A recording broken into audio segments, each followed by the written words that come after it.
మన ఇండియాలో ముంబై ఎలాగో అమెరికాలో లాస్ ఏంజలస్ అలాగా. వెస్ట్ కోస్ట్ లోనే మోస్ట్ బ్యూటిఫుల్ సిటీ. నేను ఒక 1 month బ్యాక్ వెళ్ళాను, నేను 1.5 months బ్యాక్. లాస్ ఏంజలస్ లోనే ఉన్న హాలీవుడ్ అంతా చూసాను నేను. అక్కడ ఏం జరుగుతుందో మీరు అందరూ తెలుసుకోవాలి. ఒక ఇల్లు కాదు, ఒక ప్రాంతం కాదు, ఒక ఊరు మొత్తం వైల్డ్ ఫైర్ పట్టుకొని, ఈ వైల్డ్ ఫైర్ అనే పదం మనం రీసెంట్గా ఒక సినిమాలో విన్నాం కూడా. సో నేను చెప్పే జాగ్రత్తగా వినండి.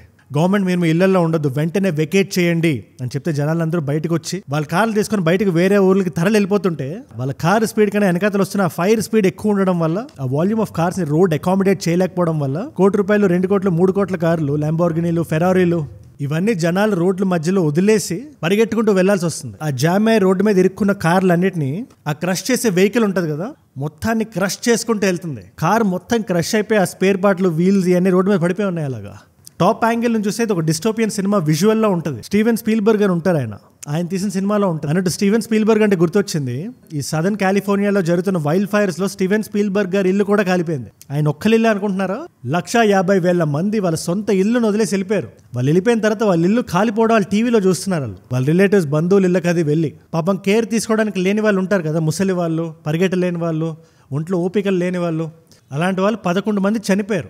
ఈ వైల్డ్ ఫైర్ విస్తరణ 35,000 ఎకరాలు ఉంది. అండ్ దీనివల్ల జరిగిన నష్టం 4.15 లక్షల కోట్లు. It is the costliest disaster in world history.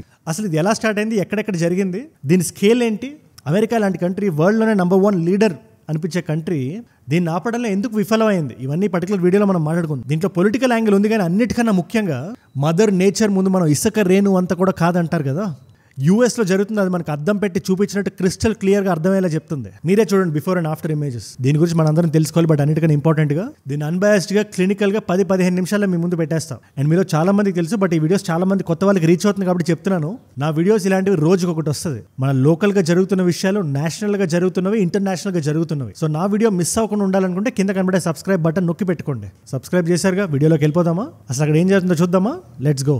అసలు మీకు ఇది క్లియర్గా అర్థం కావాలంటే కాంటెక్స్ట్ ఎక్స్ప్లెయిన్ చేయాలి. నేను మదర్ నేచర్ అని ఎందుకన్నా మీకు చెప్తున్నాను, జాగ్రత్తగా వినండి. మన ప్రపంచం మొత్తంలో వాస్ట్ జియోగ్రఫీస్ ఉంటాయి, డిఫరెంట్ రీజియన్స్లో డిఫరెంట్ క్లైమాటిక్ కండిషన్స్ ఉంటాయి. ఈ కాలిఫోర్నియా ఎక్కడ సిచ్యువేట్ అయిందంటే it's west Coast of America. America చాలా పెద్ద దేశం.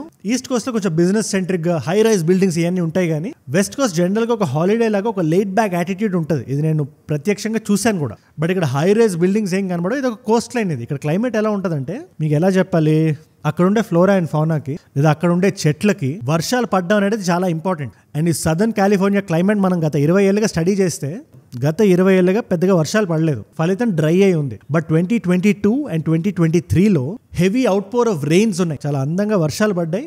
అండ్ దానివల్ల ఈ కొత్త ఫ్లోరా అండ్ ఫౌనా ఉంటుంది కదా, మీరు ఏ ఏరియా అయినా తీసుకోండి, అస్సలు వర్షాలు పడకుండా సడన్ గా వర్షాలు పడిన ఏరియాస్ ఏమైనా ఉంటే అక్కడ ఈ వైల్డ్ గ్రాస్ కానీ ఎగ్జాటిక్ స్పీసీస్ కానీ వస్తాయి. దానివల్ల చాలా గ్రీనరీ పెరిగిపోతుంది.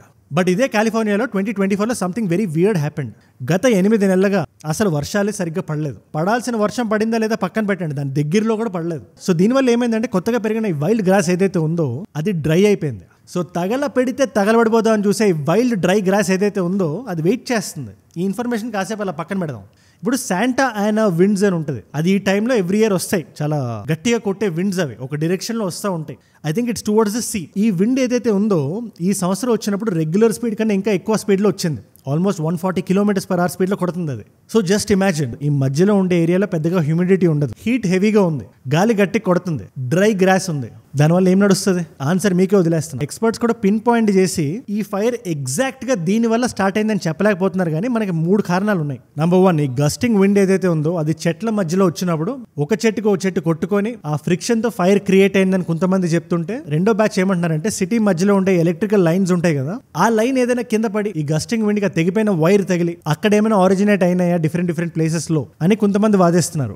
According to Whisker Labs, there were multiple power line faults and sparks around the Palisades, Eaton and Hearst fires in the hours before they broke out. మరి కొంతమంది conspiracy థియరీలతో రుద్దేస్తున్నారు. ఇవి specific గా right wing conspiracy theories. ఇవి ఈ anti fascist యాక్టివిస్టులు ఉంటారు కదా, like ఆంటిఫా, వీళ్ళందరూ కావాలని ఫైర్ సెట్ చేస్తున్నారు వాళ్ళ ప్రోపగాండా కోసం అని కొంతమంది చెప్తున్నారు. But it's a conspiracy theory. ఇది 2020లో కూడా వచ్చాయి ఫస్ట్ టైం. రెండో థియరీని ఇలాన్ మస్క్ గారు కూడా చాలా బలంగా పుష్ చేస్తున్నారు. సో DEI అని ఉంటుంది. కాలిఫోర్నియా అనేది బ్లూ స్టేట్, అంటే లిబరల్ పార్టీ రూల్ చేస్తుంది. ఆయన పేరు గావిన్ న్యూసమ్, కాలిఫోర్నియా గవర్నర్ ఆయన. ఈ DEI పాలసీస్ ఏవైతే ఉంటాయో ఇవి ఎక్స్ట్రీమ్ లెఫ్ట్ వింగ్ పాలసీస్. ఇవి డైవర్సిటీ, ఈక్విటీ అండ్ ఇంక్లూజన్ అని, అంటే జనాలతో పాటు అన్ని స్పీసీస్ బ్రతకాలి, అందరికీ ఈక్వల్ రైట్స్ ఉండాలి అని ప్రాపగేట్ చేసే పాలసీస్ ఇవి.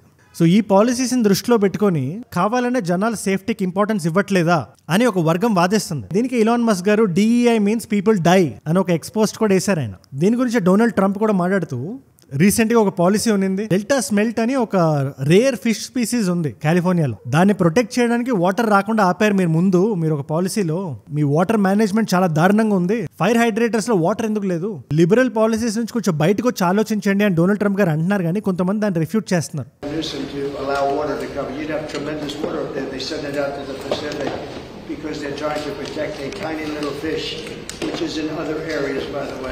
అసలు ఈ గ్యావిన్ అనే వ్యక్తి అలాంటి సైన్ చేసిన డాక్యుమెంటే లేదని చెప్తున్నారు. ఇది కాకుండా ఇంకో కాన్స్పిరసీ థియరీ ఏం చెప్తుందంటే, ర్యాండమ్గా ఒక హోమ్లెస్ వ్యక్తి, ఇలాంటి హోమ్లెస్ పీపుల్ నేను చాలా మందిని చూశాను ఆ ట్రిప్లో. సో ఎట్లుంటుందంటే యూఎస్లో చాలా మంది మత్తు పదార్థాలకి బానిస అయిపోయి యూఎస్ ఎంత ఆపర్చునిటీ ఇస్తుందో, ఎవరైతే పని చేయడానికి అంత లేజీగా ఉన్నారో వాళ్ళని అలాగే రోడ్ల మీద వదిలేస్తుంది. వాళ్ళు ఏది పడితే అది కొట్టి రోడ్ల మీద నడుస్తూ ఉంటారు. చాలా మంది చాలా హృదయ విదారకంగా ఉన్న విజువల్స్ అవి. నేను ముఖ్యంగా శాన్ ఫ్రాన్సిస్కో చాలా ఎక్కువ మందిని చూశాను ఇది రోడ్డు మీద నడుస్తుంటే, ఈ గోల్డెన్ గేట్ దగ్గర అన్ని దగ్గర, ముఖ్యంగా డౌన్ టౌన్లో. సో అలాంటి హోమ్లెస్ వ్యక్తి ఒక అతను ఫైర్ ఫ్లేమ్ పట్టుకొని అలాగా ఆయన స్టార్ట్ చేశాడని చెప్పి ఒక కాన్స్పిరసీ థియరీ అది. ఆ వ్యక్తిని పోలీసులు అదుపులో తీసుకొని they are questioning him. But police are now investigating if arsonists lit the first spark. నిజంగా ఆయనే స్టార్ట్ చేశాడో, మొత్తం ఒక ఏరియా మొత్తాన్ని ఆయన ఒక్కడే ఎలా తగలబెట్టేయగలడని చెప్పి. బట్ ఎవరైతే ఎక్స్పర్ట్స్ ఉన్నారో వాళ్ళు 4 ప్లేసెస్ లో స్టార్ట్ అయ్యింది ఫైర్ అని చెప్తున్నారు. ఒకటి పెసిఫిక్ పాలిసైడ్స్ నైబర్హుడ్, ఇది లాస్ ఏంజలీస్ దగ్గర. రెండోది ఈటన్ ఫైర్, మూడోది హర్స్ట్ ఫైర్, నాలుగోది sunset fire. So loss Angeles చుట్టూ 4 డిఫరెంట్ ఏరియాస్ లో స్టార్ట్ అయ్యి అవన్నీ కలిపి వచ్చేసరికి ఇంత డ్రమాటిక్ ఈవెంట్స్ మనం చూస్తున్నాం. దీనికి 3 కారణాలు ఉన్నాయి. ఒకటి క్లైమేట్ చేంజ్ అని మనం సీరియస్ గా తీసుకోకపోవడం అయితే, రెండోది అన్ఇంటెన్షనల్ హ్యూమన్ యాక్టివిటీ. మనం చాలాసార్లు డిఫరెంట్ ప్లేసెస్కి వెళ్తాం, అక్కడ లిటర్ చేసేస్తాం, ఏదో సిగరెట్ తాగి పడేస్తాం, లేదా ఇంకేదైనా వస్తువు పడేస్తాం ఇగ్నైట్ అవ్వడానికి వీలుగా ఉండేది. అలాంటి చిన్న తప్పులే ఎక్కువ చేస్తే అవి మల్టిప్లై అయ్యి ఇలాంటి ఇన్సిడెంట్స్కి దారితీస్తాయి. ఇకపోతే మూడోది పువర్ ఫారెస్ట్ మేనేజ్మెంట్. ఈ ఫైర్ సపరేషన్ యాక్టివిటీస్ ఉంటాయి కదా, ఇది ఇవాళ నిన్న జరిగింది కదా, డికేట్స్ నుంచి వస్తున్నాయి. సో దానివల్ల డ్రై వెజిటేషన్ అన్యాచురల్ గా పెరుగుతుంది. దీనికి మనం అన్ప్రెడిక్టబుల్ వెదర్ ని యాడ్ చేస్తే చాలా డెడ్లీ కాంబినేషన్ అది వీళ్ళు ఫోర్సీ చేయలేదు. చేస్తుంటే యూఎస్ లో నేను డబ్బులా చెప్పండి, ఇంత డబ్బులు మనం లాస్ అవుతాం, 4 లక్షల కోట్లు మనం పోగొట్టుకుంటాం, అటు హైఫై సెలబ్రిటీస్ నుంచి ఇటు దిగువ మధ్య తరగతి వ్యక్తుల వరకు. అంటే దాన్ని ఆపడానికి ఏ గవర్నమెంట్ ట్రై చేయదు చెప్పండి. అండ్ ఈ కాలిఫోర్నియా డెమోక్రటిక్ స్టేట్ ఇది. ఎవరైతే క్లైమేట్ చేంజ్ గురించి సీరియస్గా మాట్లాడతారో, క్లైమేట్ చేంజ్ని సీరియస్గా తీసుకుంటారో వాళ్ళ చేతుల్లో ఉంది ఇది. అలాంటి స్టేట్కి ఇలా జరిగితే జస్ట్ ఇమాజిన్, ప్యారిస్ హిల్టన్ గారి పేరు మీరు వినే ఉంటారు. ఆవిడ ఇంటి బయటకు వచ్చి టీవీలో చూస్తున్నారు, ఆవిడ ఇల్లు తగలబడిపోవడం, ఆవిడ మెమరీస్, చిన్నప్పటి నుంచి పెట్టిన మెమరీస్ అవన్నీ ఉన్నాయి అక్కడ. మెల్ గిబ్సన్ తెలుసు కదా, gladiator, his house is gone. Ben Affleck, Batman. ఈ హాలీవుడ్ అక్కడే సిచ్యువేట్ అయి ఉండడం వల్ల చాలా మందికి ఇల్లు అక్కడే ఉన్నాయి. వాళ్ళకి డబ్బులు పక్కన పెట్టండి, వాళ్ళ మెమరీస్ అన్ని వెళ్ళిపోయినాయి ఇంటికి సంబంధించి. అండ్ ముఖ్యంగా యూఎస్ హౌసింగ్ మనం కొంచెం జూమింగ్ చేసి చూస్తే, మనమైనా సిమెంట్ వేసి కట్టుకుంటామేమో కానీ వాళ్ళు ప్యూర్ వుడ్ తో కట్టుకుంటారు. ఎందుకంటే వాళ్ళకి రియల్ ఎస్టేట్ మ్యాటర్స్, ప్లస్ వాళ్ళకి మ్యాన్ పవర్ ఉండదు అక్కడ జనాలు వచ్చి కట్టడానికి. మరి అలాంటప్పుడు ఇలాంటి వైల్డ్ ఫైర్ వచ్చినప్పుడు వుడ్ ఎలా తగలబడిపోతుంది మీరే చెప్పండి. అన్ని వాళ్ళకి అగేన్స్ట్ గా అలా వెళ్ళిపోయినాయి. సెలబ్రిటీస్ గురించి మాట్లాడడం కరెక్టే, అక్కడ డిస్నీ స్టూడియో నుంచి 21st సెంచరీ ఫాక్స్ నుంచి రకరకాల స్టూడియోలు ఉంటాయి, సోనీ, ఇవన్నీ అక్కడే ఉన్నాయి హాలీవుడ్ లో. అక్కడ ఈ వ్యక్తి ఒక ఎలక్ట్రీషియన్, ఆయన ఎక్కడో ఊరు బయట ఒక సబర్బన్ డౌన్ టౌన్ లో ఇల్లు కట్టుకున్నాడు. ఆయన మొత్తం నేలకు వచ్చేసింది. ఎక్కడో ఆయన థాయిలాండ్ లో కొనుక్కున్న ఒక చిన్న గిఫ్ట్ ఒకటి మిగిలింది. దిస్ సర్వైవ్డ్ అని చెప్తున్నాడు ఆయన వైఫ్ తో. Oh my God, and it survived.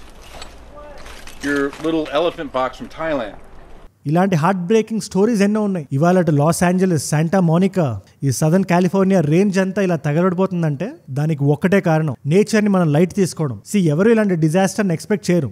ఇంత కాస్ట్లీ డిజాస్టర్స్ అంటే కంట్రీస్ భయపడిపోతాయి. బట్ పాలసీ మేకింగ్ లెవెల్లోనే న్యాచురల్ డిజాస్టర్స్ కి ఓక్ యాక్టివిజం అడ్డు రాకుండా మనం చూసుకోగలిగితే, అండ్ ముందు నుంచే మనం విజిలెంట్ గా ఉంటే ఎప్పుడైనా ఏదైనా జరగొచ్చని ఇది రాకుండా మనం ఆపగలుగుతాం. నేను ఖచ్చితంగా ఇప్పుడు యూఎస్ లో లేను, మన తెలుగు వాళ్ళు యూఎస్ లో చాలా మంది ఉంటారు, ముఖ్యంగా కాలిఫోర్నియాలో. మీలో కాలిఫోర్నియా నుంచి ఇది ఎవరు చూస్తున్నా, నేను ఏదైనా పాయింట్ మిస్ అయి ఉన్నా, మీకు ఏదైనా చెప్పడానికి ఏదైనా హార్ట్ బ్రేకింగ్ స్టోరీ ఉన్నా, జనాలు ఏమైనా తెలుసుకుందాం అనుకున్నా, నాకు కింద కామెంట్స్ లో రాయండి.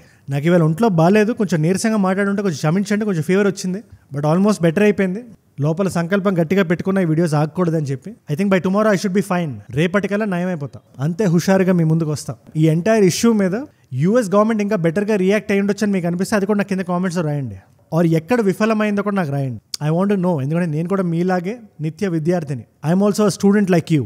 నేను కూడా తెలుసుకుందాం అనుకుంటున్నాను. అండ్ మీరు ఇక్కడ దాకా నా వీడియోలో వచ్చారంటే నా వీడియోస్ మిమ్మల్ని ఆకట్టుకుంటున్నాయి అండ్ ఒక వాల్యూ పొందుతున్నారు. Thank you so much for that. ఇలాంటి వీడియోస్ ఇంకా రోజు మీ ముందుకు తీసుకురావడానికి నేను అహర్నిశలో ప్రయత్నిస్తాను. నా ప్రాణం పెట్టి పనిచేస్తాను. మీరు ఇస్తున్న ఈ వాచ్ టైం, ఈ రిటెన్షన్, ఈ ప్రేమ మీరు ఏదైతే చూపిస్తున్నారో, ఈ డిస్ట్రిబ్యూషన్ ఏదైతే మన ఛానల్కి ఉందో అదే నాకు కొండంత బలాన్ని, ధైర్యాన్ని ఇస్తుంది. ఫ్రాంక్ గా చెప్పినా నాకు కూడా ఆంజనేయ స్వామిలో నా బలం ఏంటో తెలియదు, కష్టపడి పనిచేయడం తప్పితే. ఆయనకి శ్రీరాముడి మీద ఉండే భక్తే నాకు ఇన్స్పిరేషన్. అండ్ నా నుంచి ఇలాంటి వీడియో మీకు ఒకటి రోజు వస్తుంది. కొత్తగా వచ్చిన వాళ్ళు ఎవరున్నా నా వీడియో మిస్ అవ్వకుండా చూద్దాం అనుకుంటే కింద కనబడే సబ్స్క్రైబ్ బటన్ నొక్కి పెట్టుకోండి. సబ్స్క్రైబ్ చేశారుగా, మళ్ళీ రేపు మిమ్మల్ని నేను కలుస్తాను. అండ్ ఇలాంటి వీడియో ఐడియాస్ మీలో చాలా మంది ఈ వీడియో నాకు చేయమని DM చేశారు. మీ ఐడియా నుంచి ఈ పర్టికులర్ వీడియో ఐడియా నాకు వచ్చింది. సో మీరు నాకు ఏదైనా టాపిక్ ఇద్దాం అనుకున్నా ఇన్స్టాగ్రామ్లో అజయ్ ఫ్రమ్ ఏజూడ్ అని ఉంటుంది. అజయ్ ఫ్రమ్ ఏజూడ్ 1+ మిలియన్ ఫాలోవర్స్ ఉంటారు. పక్కన టిక్ మార్క్ ఉంటుంది, ఈజీగా నన్ను కనిపెట్టేయచ్చు. రండి అక్కడ కనెక్ట్ అవుదాం. అండ్ 2 కాంప్లిమెంటరీ వీడియోస్ పెడుతున్నా.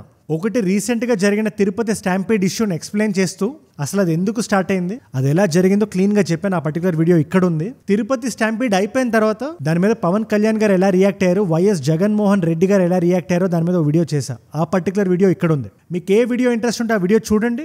అండ్ నేను మిమ్మల్ని మళ్ళీ రేపు కలుస్తా. మనందరం కలిసి పెరగాలి, కలిసి ఎదగాలి. Let us all rise together. Rise above disasters, rise above complacency, rise above hate. ఏజూడ్ అంటే మనం. జై హింద్, జై భారత్, జై ఆంజనేయ. ఓం నమో వెంకటేశాయ.